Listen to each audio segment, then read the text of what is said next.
So, Super Sunday really lived up to the billing, didn't it now? With two of the top teams and two of the bottom teams going against each other. We had two very thrilling wins for Chennai Super Kings and Rajasthan Royals. But unfortunately, CSK finds itself eliminated from IPL 2020, while Rajasthan has brought itself back in the playoff race with a very emphatic win. So, Ashin, let's start with you. From the CSK and RCB match, what would you call your biggest hit? There were so many positives for Chennai Super Kings, but I think I'll have to go with Ruturaj Gaikwad because he's been like having a strange debut IPL season. We all know that he tested positive for COVID before the season started. Like he joined training late, and his debut game, he fell for a first ball duck, then followed with scores of 5 and another 0 in the last game against Mumbai Indians as well, and follow that up against a quality bowling lineup like RCB. He scored and that too. Good thing here was that he was batting in his preferred position, opening the innings, and he came up good.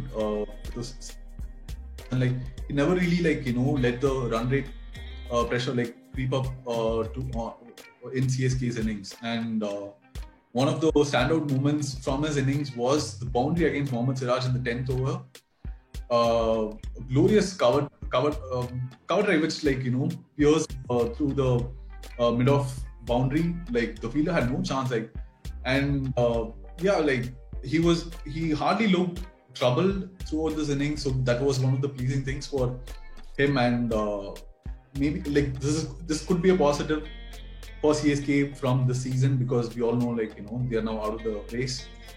Yeah, so he could build on this, and then the next season is also not too far away for CSK to think about the rebuild. So he is a positive today. What about you, Lavanya? Did you see a spark in them? Yes, definitely.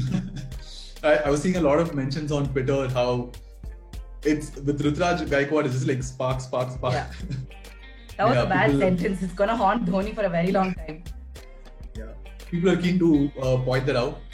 And from the miss from this game, what is your take on that? I think the obvious miss in a sense today would be RCB obviously didn't get it right in terms of the batting because only Kohli out of all of them was able to get going, and they had a below par-ish total going forward itself. So the fact that the bowler sort of couldn't back that up by sort of just constraining CSK was a little bit of a miss for me, because we've seen the RCB bowling's done pretty decently well throughout the tournament this time. We've had the likes of Washington Sundar, Chahal, even Morris in the last couple of games having decent amount of success, if not with wickets, at least with keeping things a little tight. I remember, we were talking about this right before recording this session where at least the Pacers could have, if not even the Pacers, the bowlers could have just had a little bit of variation in how they were going at the CSK batsmen. The pitch was slow, obviously, because runs were very, very hard to come by. And the fact that these guys were just helping Chennai make those runs, and they were making it quite easy for them, was a little baffling, considering that's not the RCB we've seen so far. A standout for me was at some point, I think Harsha Bhogle had tweeted saying, okay, so this is the RCB versus CSK encounter we're all used to. And that is true, isn't it? They were making it way too easy for Chennai. And if their bowling had been a little tighter, we would have had a very different result in the first game of the night. We needed some norm in this year, right? So yeah. No league double yet for RCB over Chennai Super. Yeah, good. They'll have to work for it, and hopefully the next time they sort of meet Chennai, it'll be a stronger side. Because they got away with it. A lot of it was also the fact that RCB sort of helped CSK get through to the win. So, yeah. To the RCB bowlers as well. Yeah. The second game of the night was Rajasthan Royals versus Mumbai Indians. I think Royals were bottom of the table when this game started, taking on the table topper, Mumbai. And a comprehensive victory for Royals, which has put them back into playoff contention. Lavanya, what is your hit from this game? Oh, I know we discussed this, and I know actually I'm better off giving you the hit because I know how validated you feel with Ben Stokes coming through. But all of those good, all of those good performances aside, Hardik Pandya was good, even though he ended up being on the losing side tonight. And Ben Stokes and Sanju Samson obviously had a great time going after that 194 target. But I think my hit for this game, and I think it's a very unintentional hit, is the fact that at least now we will stop discussing how much of a mathematical chance Chennai has got to peg back into the playoff race. I'm just sick and tired of it. I'm sorry. I mean, I understand fans are not used to seeing this team lose the way they've lost this season. But if your strategy is not going to keep up with your opponents and the times you're going to be playing in, then a humbling is required. So can we just forget about... They are after all the darlings of the IPL. So No, darlings of the IPL, I completely understand. Everyone has their eye on them. Like, they want to know, what is CSK up to. Yeah, that's right. See, I mean, you've got MS Dhoni there. You've got that whole legacy it comes with, and the fact that they've enjoyed the kind of the kind of tradition that they've built in this tournament is great. I'm not taking that away from them. All I'm saying is there are 7 other teams, and I'm not even going to count Mumbai in this. Let's just say 6 other teams, because Mumbai is also on that level, because they've also won equally. They've enjoyed that kind of success, and they've had more or less the same core. But there are 5 other teams who are fighting for that 3rd and 4th place. So let's just focus on them for a change, because some of their performances are great. For instance, what happened with Rajasthan in today's game? It was really good. The game was good. Even though the bowlers, I wouldn't say they didn't do as well. I mean, obviously, some of them are going to have an off game, and they're going to let a batsman take them out for runs. But considering Mumbai put up 194, to see how Sanju Samson and Ben Stokes, both who were getting so much criticism all through the first part of the league, at least so far, for their inconsistency, the fact that both of them came together and chased this down, it was very redeeming, even if you're not somebody who follows this team. It was a game of really, really good cricket. So I think on that front, these two really deserve a pat on the back. And Ben Stokes particularly, because considering how the kind of mindset that he came into the tournament with itself, he's got stuff happening on the personal side. So all thoughts with him. But the fact that he's gone out there and pulled off a century, no less, it's not just coming back into form. It's like straight 100. And that's sort of an indictment, I think, of the kind of player Stokes is. It's all or nothing. There's never a midway in how he goes about his cricket. So that was really good to watch. All right, so those were the hits of the game. Ashin, what was your miss from the MI Rajasthan game?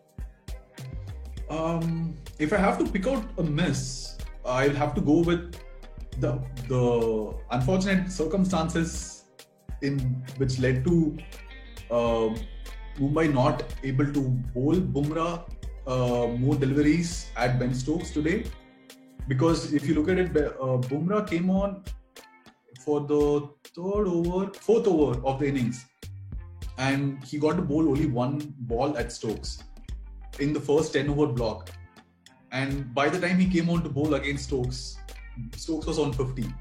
So Bumrah is obviously your best bowler. Damage done. Sorry? Damage done by then already. Yeah, and damage done, as you said. And he's your best bowler. And if you look at the last game, in the first over, he managed to get 2 wickets. Even though Pattinson, who came on, he was able to take 2 wickets as well. But from what I'm basing this on is that if you look at the Ashes from last year, Stokes had a good time, facing the likes of Pattinson there. He could go after him, and even today he managed to do that. And if Bumrah is a kind of bowler who can take the ball away from Stokes. And Stokes is someone who can be awkwardly opened up with a new ball. And I felt that where Uthappa took up most of the deliveries in the first over, and even when Smith came on, he faced 5 balls in the first over against Bumrah. So I just felt like that was a miss for Mumbai Indians, where they could have probably been able to get your best bowler to go up against someone of Ben Stokes' quality. So that was a particular miss I will go from this game. So those were the hits and misses from the games on Sunday. But come Monday, we've got a very, very interesting encounter where we're going to directly see some competition for that 4th place in the table. We're going to have Kolkata Knight Riders go up against Kings 11 Punjab. And this is particularly interesting because both teams come on momentum and ready to take on each other. So Ashin, what kind of a battle within the battle are you going to be expecting from this game? So Lavanya, I'll have to go with KKR batsmen versus the Kings 11 Punjab bowlers. KKR, if you look at their last two games, they scored around 84 against RCB. Then they followed it up with a total of 190 plus against Delhi Capitals. But if you looked at the game, the top of the order, Shubman Gill has been struggling. Rahul Tripathi hasn't been having a good run of late. And Dinesh Karthik at number 4 has been failing as well. And Sunil Narine, who came into the squad in the last game, he scored a 30 ball 60. But if you look at it, if you look at his performances with the bat, he paces an average of 11 balls in innings in his time in IPL. So that's not something which the 30 ball knocks is not something which he does a lot, because his game is a high risk game. So with your top order struggling, and say if the likes of Narine could probably only last 11 balls in the next game, so your whole top order gets exposed badly, right? So that will be the contest which I'm looking forward to, how they match up against Kings XI Punjab bowlers who have been doing really well in the last few matches. What about yours? It's funny that you should put it this way, because mine's the exact opposite. I want to see how Kings XI's batting order, especially the top and the middle order, would do against the likes of Varun Chakravarti, Pat Cummins and Lockie Ferguson. Because over the last couple of games, we've seen these three really come into their element. Varun's been very consistent, so I'm not going to say his is something we're seeing off late. But it's a good shot in the arm for KKR to see Pat Cummins also get some confidence with those 3 wickets that he took in the previous game. So that would be really interesting for me, because you've got this one batting order in the tournament that's been regularly consistent, especially the top 1, 2, 3 has been among the runs in Kings XI. So we've had KL Rahul, we've had Mayank, who I'm not sure is going to play today or not. But even if he's not there, you've still got a Gale and a Nicholas Pooran. And Nicholas Pooran, as you said in one of your reviews earlier, this guy knows only how to play T20 cricket in one way. Yeah. There's either going big or nothing at all, like what we said about Stokes. So it'll be really interesting to see how KKR sort of plans for these batsmen, because I mean now they have to get really specific if they want to competitively fight for that spot. Yeah. That's going to be a very interesting sort of a play, especially depending upon who bats first. So we'll get to see. We can see how the entire game's going to be paced in terms of how this sort of plays out. Yeah, and the match in Sharjah as well. So like the team has really explosive batsmen as well. So I'm looking forward to a great contest tomorrow.